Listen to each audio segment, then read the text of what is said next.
examination.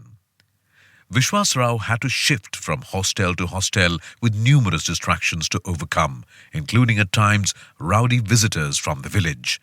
He had to make the most of his opportunities. He was lucky to meet some very successful and serious-minded personalities like the IAS officer Bhushan Gagrani, Dr. S.N. Patil, whom he refers to as Dr. Uncle in this book, and also two friends, Vikas Kharge and Prakash Pote, who like him were students at the government's pre-IAS training centre in Mumbai. Kharge and Pote dissuaded him from wasting his time fruitlessly with rowdy rural boys who came to meet him at the hostel. Dr. Uncle inculcated in him good and healthy habits of hygiene and daily exercise, which stood him in good stead throughout his career. Vikas Kharge went on to top the IAS exam a couple of years before Vishwas Rao himself got selected. In his account of his efforts and struggles to achieve success, Vishwas Rao speaks to young men and women of rural background, egging them on to emulate him and march determinedly to the goal of becoming sahibs and madams. It is, as I said earlier, a fascinating account of the life of a young man growing up in a village whose steely determination and extraordinary courage aided him to become an IPS officer despite the odds stacked against him. That same village lad, now a Joint Commissioner of Police in Mumbai on 26 November 2008 at Mumbai's iconic Taj Mahal Palace Hotel, led his team of the Mumbai police against the Pakistani terrorists who had sneaked in and caused untold havoc and mayhem never before experienced.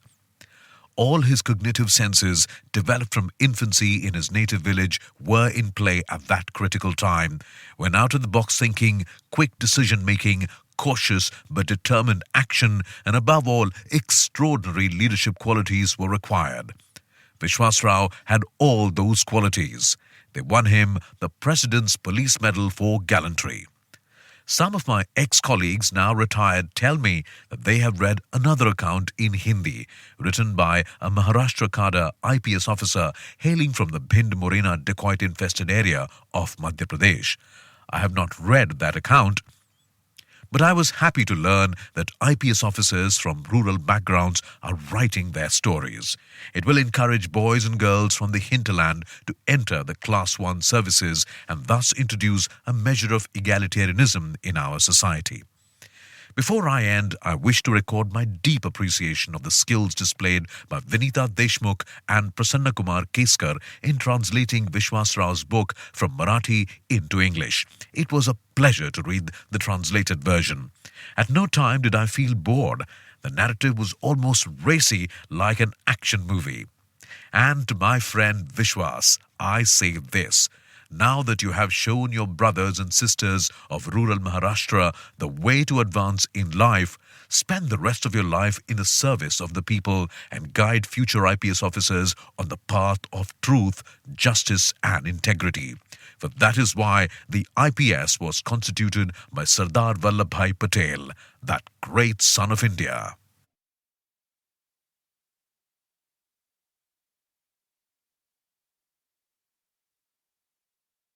Preface by Vishwas Nangre Patil. My kaleidoscope. My ancestral village Kokrud is tucked atop a mountain range of the mighty Sahyadris, bordered by the river Varna. Every morning it wakes up to the sound of the azan, or prayer calls, emanating from a nearby mosque, or to the melodious recital of Jnaneshwari. The sounds of people professing different religions and of all communities living happily in harmony. Whenever I hark back to the past, I can hear my grandmother affectionately imploring me to eat bhakri with milk. I recall diving into the holes dug in the sandy riverbed during the summer.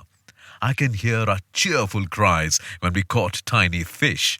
I can hear the satisfied burps after polishing off the free glass of milk served as a part of the nutritious food scheme for school children. I recollect the thump on my back given by Tsaugale sir. I remember the barfi that was given even if